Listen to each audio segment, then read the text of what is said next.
بسم اللہ الرحمن الرحیم نحمدہ ونصلی علی رسولہ کریم اما بعد۔ احباب گرامی، ہمارا یہ سکون خانہ کورس کا آج 13واں سبق ہے، اور ہم آج کے اس 13ویں سبق کے اندر ایک دو سوالات اور ان کے جوابات پڑھیں گے، اور پھر آخر میں بیوی کے حقوق جو شریعت میں بیان کیے گئے ہیں ان کو بیان کریں گے۔ دیکھیں، سب سے پہلا سوال یہ ہے کہ شریعت اسلامی نے گھر کا خرچہ اٹھانے کی ذمہ داری کس پر عائد کی ہے، مرد پر یا عورت پر؟ اچھا، پھر اس کے بعد کسی کے ساتھ متصلہ جو سوال ہے کہ عورت اگر آمدن ہے عورت کے پاس یا ملازمت کرتی ہے، یا عورت کی جو جائیداد ہے، یعنی جو اس کو میراث میں جائیداد ملی ہے یا والدین کی طرف سے اس کو گفٹ دیا گیا ہے کسی صورت میں، تو کیا وہ عورت خود استعمال کرے گی یا پھر اس کے استعمال کرنے پر اس کے شوہر کا حق ہے یا شوہر کے حق کا حق نہیں ہے؟ ذرا دیکھیے اس بات کو۔ عام حالات میں اسلامی شریعت نے گھر کا خرچہ اٹھانے کی ذمہ داری شوہر پر لاگو کی ہے، اور بیوی کو اس سے آزاد رکھا ہے۔ اللہ رب العزت نے قرآن مجید کے اندر سورۃ النساء میں فرمایا کہ مرد عورتوں پر نگہبان ہے، اس بنا پر کہ اللہ تعالیٰ نے ان میں سے ایک کو دوسرے پر فضیلت دی، اور اس بنا پر کہ مرد اپنے مال خرچ کرتے ہیں۔ اس لیے اگر بیوی مالدار ہو تو بھی شوہر سے نانفقہ لینے کی مستحق ہے، لیکن ایسے حالات میں جیسے بیوی کو حالات ایسے پیش آ گئے ہیں کہ بیوی کو کسب معاش کے لیے مجبور ہونا پڑا، مثلا ایسا ہے کہ مطلقہ ہو گئی یا بیوی ہو گئی یا کفالت کرنے والا کوئی اور نہیں، یا شوہر بے روزگار ہے اور روزی تلاش کرنے کے باوجود بھی اس کو روزی نہیں مل رہی، تو اس صورت میں عورت اگر شوہر کے ساتھ جدوجہد کرتی ہے تو یہ عورت کے لیے شرعاً جائز بھی ہے اور بلکہ فضیلت بھی ہے۔ لیکن ایک شوہر کی بھی آمدن ہے اور وہ اس آمدن کے ساتھ اپنے گھر کے اخراجات پورے کر سکتا ہے، اور اسی کے ساتھ ساتھ عورت کی بھی آمدن ہے، اور عورت کی آمدن بھی شرعی تقاضوں کے مطابق ہے۔ مثال کے طور پر عورت ملازمت کرتی ہے، ٹیچر ہے کسی مدرسے کے اندر، کسی سکول کے اندر، کسی یونیورسٹی کے اندر یا کسی کالج کے اندر، اور پردے کی حالت میں آتی ہے، پردے کی حالت میں جاتی ہے، وہاں بچیوں کو پڑھانا ہے، غیر محرم مردوں کے سامنے ان کا آنا جانا نہیں ہے، تو اس صورت میں اس کی یہ ملازمت کرنا شرعاً جائز ہے، شریعت نے اس کی اجازت دی ہے۔ باقی اس سے جو اس کو آمدن مل رہی ہے، یہ آمدن عورت اپنی ذات پر ہی خرچ کرے، اور جائز کاموں میں جہاں چاہے وہ مالک ہے وہ خرچ کر سکتی ہے، وہ خود خرچ کرے یا کسی غریب کو صدقہ کرے یا اپنے کسی رشتہ دار کی معاونت کرے، اپنے والدین کو دے، اپنے بھائیوں کو دے یا اپنے بہنوں کو دے، اس آمدن کے بارے میں شوہر نہیں منع کر سکتا شرعاً، اور نہ ہی شوہر کو منع کرنے کا حق ہے۔ کیوں؟ اس لیے کہ وہ، اور دوسری بات اسی کے ساتھ کہ شوہر وہ آمدن اس سے زبردستی لینے کی بھی اجازت نہیں رکھتا، کیونکہ شوہر کے ذمے تو عورت کا خرچہ ہے۔ سب سے پہلی بات، 3 چیزیں جب انسان کسی عورت سے نکاح کرتا ہے تو اس مرد پر جو اولاً 3 چیزیں واجب ہوتی ہیں: نان نفقہ، سکنا۔ نان نفقہ کا کیا مطلب اور سکنے کا کیا مطلب؟ نان نفقہ کا مطلب ہے کھانا پینا، اور سکنے کا مطلب یہ ہے کہ رہائش،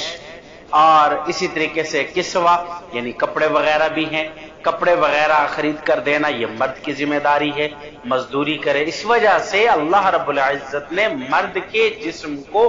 مضبوط بنایا اور مشقت کو برداشت کرنے والا بنایا، اور اس کے برخلاف عورت کے جسم کو نازک بنایا اور وہ مشقت برداشت نہیں کر سکتی۔ اس وجہ سے اس کے ذمہ لگا دیا ہے کہ آپ نے گھر کے اندر کے کام کاج کرنے ہیں، اور اگر ایک عورت گھر کے اندر کے کام کاج بھی کرتی ہے اور بہر ملازمت اور جاب بھی شرعی حدود کے اندر رہ کر کرتی ہے، تو گویا کہ وہ اپنی ذمہ داری سے بڑھ کر زیادہ ذمہ داری ادا کر رہی ہے، تو پھر ایسی عورت کی شوہر کو چاہیے کہ قدر کرنی چاہیے، اس کا احساس کرنا چاہیے، اس کے کاموں کے اندر ہاتھ بٹانا چاہیے۔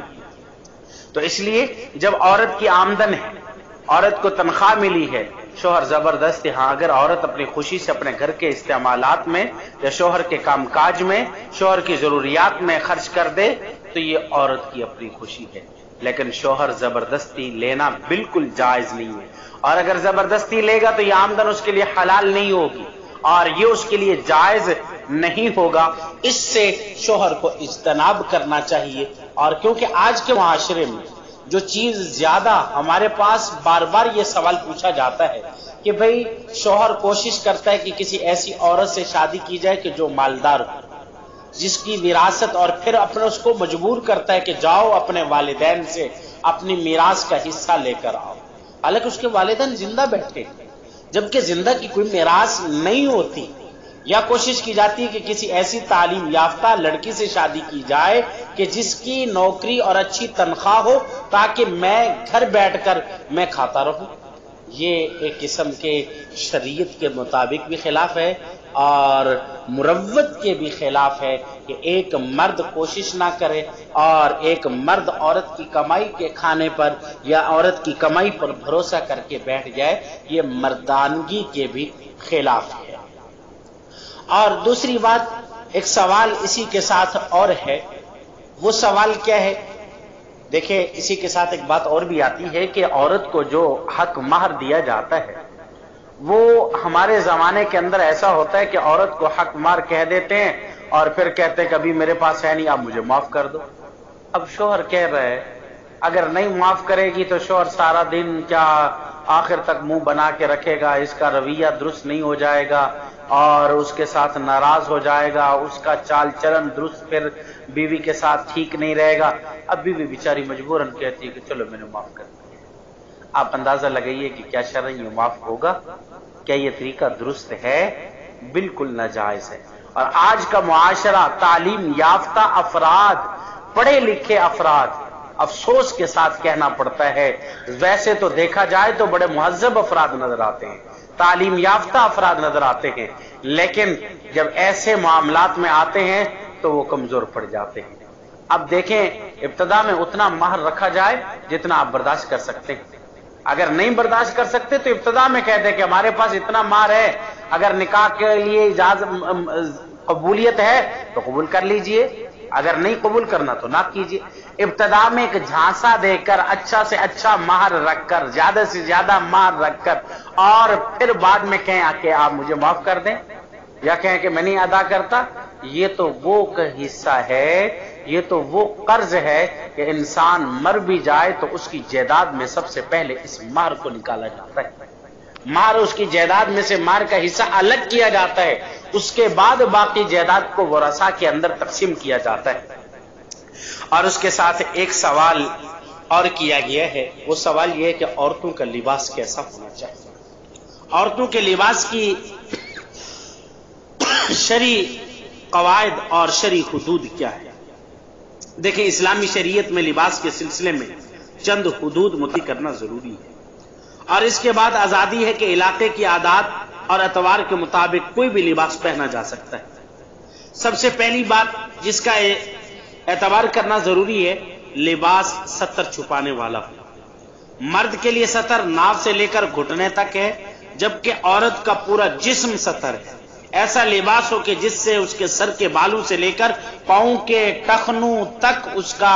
جسم چھپ جائے، یہ لباس ہونا چاہیے۔ اور جیسا کہ حدیث مبارکہ میں آتا ہے، اور حدیث مبارک ایسا لباس پہننے سے بھی منع فرمایا کہ جو لباس مردوں کا عورتوں کی طرح ہو اور عورتوں کا لباس مردوں کی طرح ہو، کیونکہ حضرت ابی ہریرہ رضی اللہ تعالی عنہ بیان فرماتے ہیں کہ رسول اللہ صلی اللہ علیہ وسلم نے فرمایا کہ عورت جیسا لباس پہننے والے مرد اور مرد جیسا لباس پہننے والی عورتوں پر اللہ رب العزت نے لعنت فرمائی، اور رسول اللہ صلی اللہ علیہ وسلم نے لعنت فرمائی۔ حضرت ابن عباس رضی اللہ تعالی عنہ بخاری شریف کی روایت میں فرماتے ہیں کہ رسول اللہ صلی اللہ علیہ وسلم نے مردوں سے مشابہت اختیار کرنے والے مرد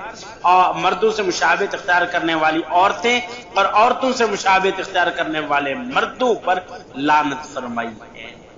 تو اور تیسری چیز، ایسا لباس پہننے کی بھی ممانعت ہے جو کسی غیر مسلم کا شعار غیر مسلم کا لباس ہے، کیونکہ دیکھیں ہمارے مسلمانوں کے اندر ہر ایک کا شعار اپنا ہے اور وہ اپنے شعار کے مطابق پہنتے ہیں لباس، تو اس وجہ سے اس لباس کا لحاظ رکھا جائے اور جو غیروں کا شعار ہے، غیر مسلم کا شعار ہے، اس کے پہننے سے اجتناب کیا جائے۔ اور چوتھی بات یہ ہے کہ وہ لباس پہنا جائے کہ جو شرعاً ممنوع نہ ہو، یعنی کیا مطلب؟ ایسا لباس کہ جس سے جسم کے اعضاء بالکل واضح نظر نہ آئے، بلکہ ڈھیلا ڈھالا لباس پہنا جائے۔ ایک عام فام بات حضرات علماء فرماتے ہیں کہ وہ لباس جو اس علاقے کے صلحاء،